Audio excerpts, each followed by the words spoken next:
Right, here we are in what we call basically the quarry. We've got the Legendex 76, and I'm telling you, this build has been a lot of fun. Progressively, we have just taken stage by stage, and today I'm going to show you why this thing is a beast.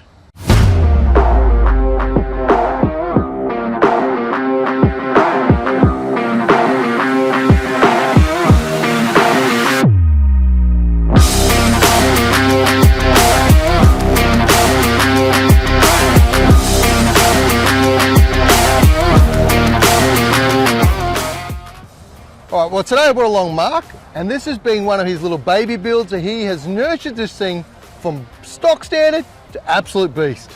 Yeah, so mate, why did we do the wagon after doing so many single cabs? Obviously the wife drives a 200, I got the Hilux and I converted that like 5 times. Why? Let everyone know why we got the wagon this time. I kind of pulled your chain a bit about a wagon. I really wanted to do a wagon, so you surprised us with a wagon. Nobody knew what was coming. We could have done a dual cab, but I think we're close. Yeah, we'll do a dual cab, but I just really wanted to give a wagon a shot. Yeah. See our interpretation of what we could do with a wagon. Absolutely. I remember we did that little glasshouse run, and I know that I'd already bought the wagon without telling you. Kind of just had it in the pocket, and I'm like, oh, what about that one? Oh, what do you think of that? And you're like, yeah. Yeah, all day I'm thinking to myself, why is he talking about wagons so much all of a sudden? And then on the Monday, I was like, you're like, who's parked this wagon outside? What's the go? Where are the keys for this? Whose job's that? Why is this not booked in? And then I was like, oh, that's yours. Yeah, it was hilarious because the joke was on me at the end. Yeah, and that was about 6 months ago. So we had this build. I think it's time we just run through front to back what we've done, why we've done it, and how unique this thing is. Front end is one of the toughest part of any car you can get in the market. Now we've done a bit of bar work and a lot of protection. What do you think? What do we do first? I fought you a bit on the bar work, and then you got me again, your glass house. Yeah, absolutely. But we've got, a nice basic steel bull bar with no hoops. Yep, I think it just looks nice and clean, just with some basic fog lights in it. We got the rock sliders, and then we got a rear bar as well. Yep. And then we customized the rear bar, which was pretty cool. That's very cool, yep. And obviously we've got a couple of recovery points, bunch of bash plates, a diff plate. Yeah, diff guard as well. But again, keeping in that simple, sleek look, I'm not a 3rd, 5th, 12 pillar killer sort of bull bar guy. When you look at it from the front, it's really sleek, much like the 200, really sleek lines. Yeah. But this one's a bit more masculine, the bar's a bit more aggressive. I also like how we went with a little bit of yellow this time instead of red, a little bit different. Yeah, well, you challenged me at the start to find a color to go with. The original one was we're going to paint the car, and then I was like, I like this color, let me see if I can restore it because it wasn't very good. And then we just added some black, and then we picked a feature color, and I think it turned out pretty cool. Yeah, I love just 2 colors on a car. So when you got this the black and gray, we're like, we need a little bit more. We need that graphite and black ain't cutting. Let's just add a little bit of yellow. And we've done that mostly to the protection of the car. Yeah. So recoveries, even little front things on the bull bars. Yeah. But it hasn't taken away from that sleek look. I just think it makes it look just unique, and that's the part I love about the front end of the car. Even the little tags on the rock sliders, just little things, not too much. Yeah, the finishing touches on the protection rings look good. And the side steps, again, they're not too wide. You can use them, they are practical, but it's pretty cool. I mean, I noticed we didn't do a roof rack. I mean, if you're gonna go camping a lot, you want like rooftop tents, 10 racks, and that. We wanted something more of a daily hybrid than the full camp touring setup. Yeah, that's right. We did bounce backwards and forwards about the ultimate tourer, and I think we reached a happy medium between a 70 and a 200. It's just sleek, it's got enough, not too much. All right, something a lot closer to your heart and mine than most people's, the performance. Now, the engine of a V8 is always, I love it, and the sound, this thing is like a monster.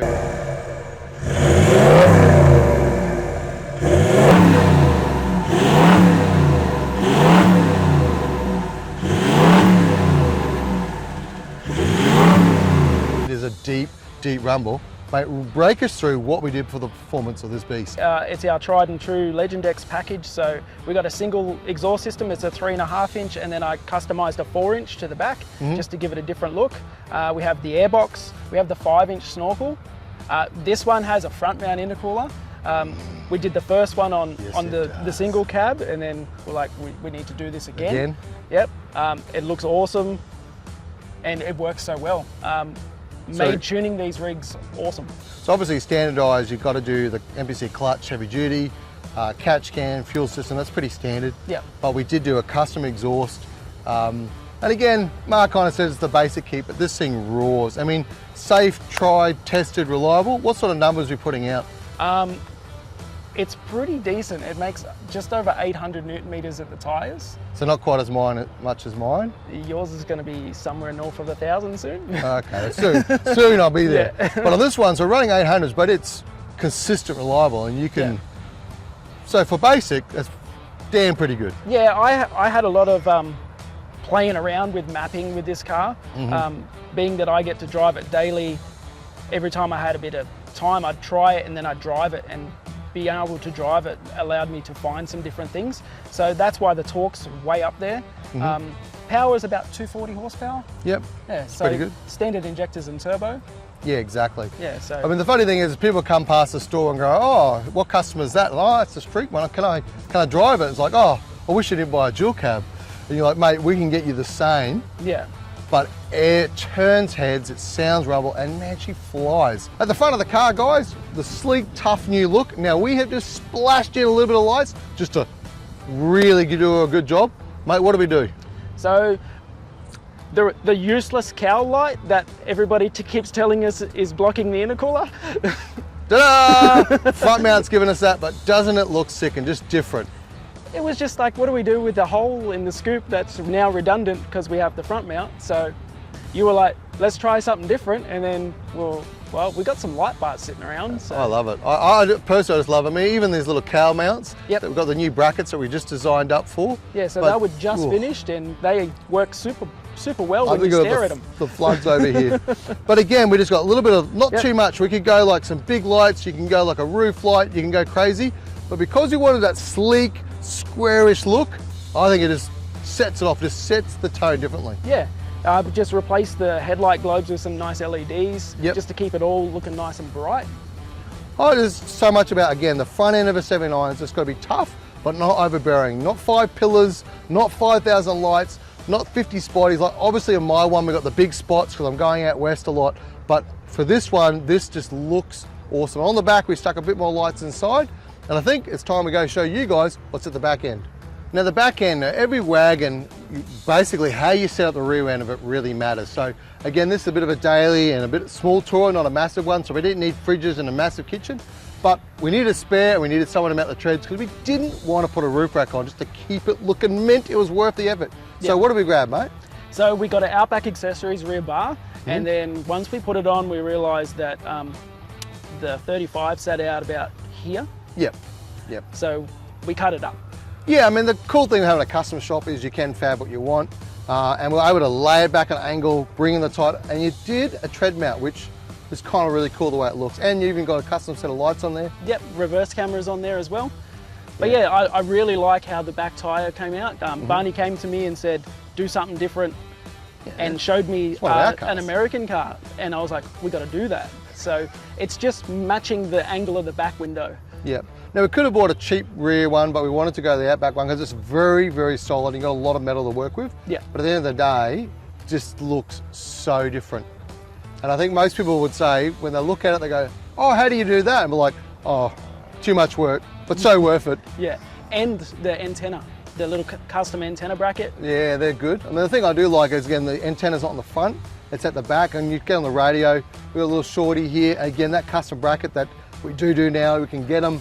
And they're simple, and that's what I just want to add customization to any of our cars. Yeah. And just a little touch. It's a bit about you, a bit about me, a bit about the company, and that's what I like. It's still custom, but very sleek. All right, so in the back of the wagon, we've got what we call the new Molle system. Now, we have been developing this for about as long as we had the car. We needed more storage, but we didn't want to go crazy. So, hey guys, a bit of a tip. Legendex does have a ton of Molle on the website.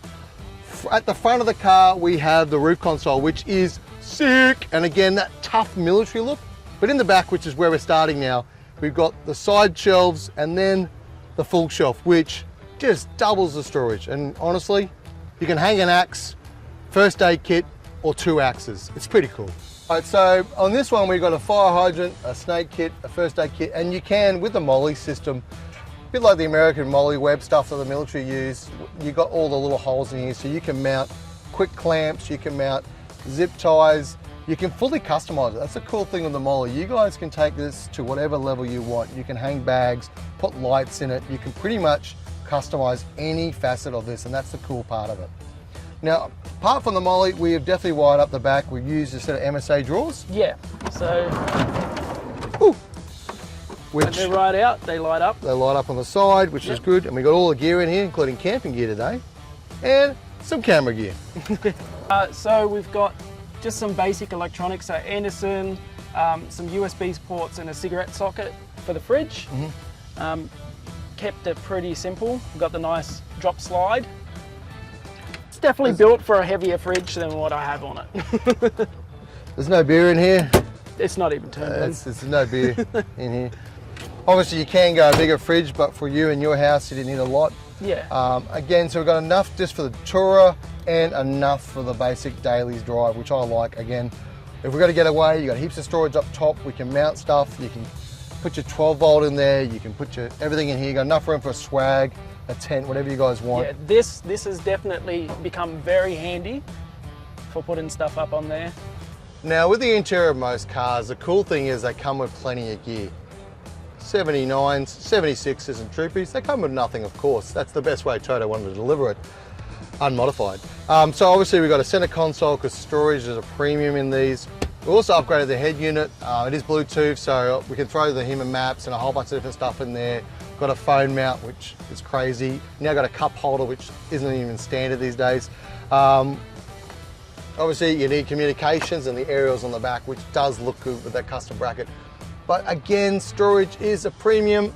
The new Molle system that we delivered. So at the front of the Molle, you got all your switches, which is whatever you guys want to customize is fully there. You can reuse your original light, or you can even use one online custom light that we provide. Now with the Molle, you've got a little bit of storage on top. So I always, put my hat up the top, get stuff out of the way up top, and then I start to hang in mine, you'll see like lights. I can't have a knife, by the way, guys. You can't have any weapon accessible by hand. That's what the back's for. But we do have a whole bunch of stuff stored up there, which literally doubles the amount of storage you got. And there's not much more. We didn't go down the leather road. A lot of guys love the leather and custom wheels. We didn't want to do that. We just wanted to get the exterior done. And for me, vinyl. If you don't have vinyl floors in a 79, you can't go to Glass House and get mud in and hose it out. So if you're going to use your rig, think about it. Well guys, thanks for coming along the journey. For us, it's been about 6 months. For me, I've been watching Mark polish this car, and polish this car for the last few months.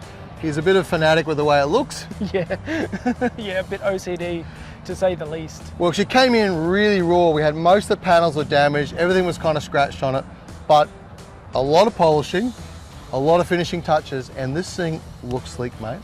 It's awesome. I'm so glad I get to drive it every day as a company car. Yeah, it's pretty cool. Hey good guys. Boss. Yeah, he's a good boss. He's not too bad. All right, guys, that is a wrap of the Legendex 76 build. If you've got any questions, comment below, because this thing is a beast.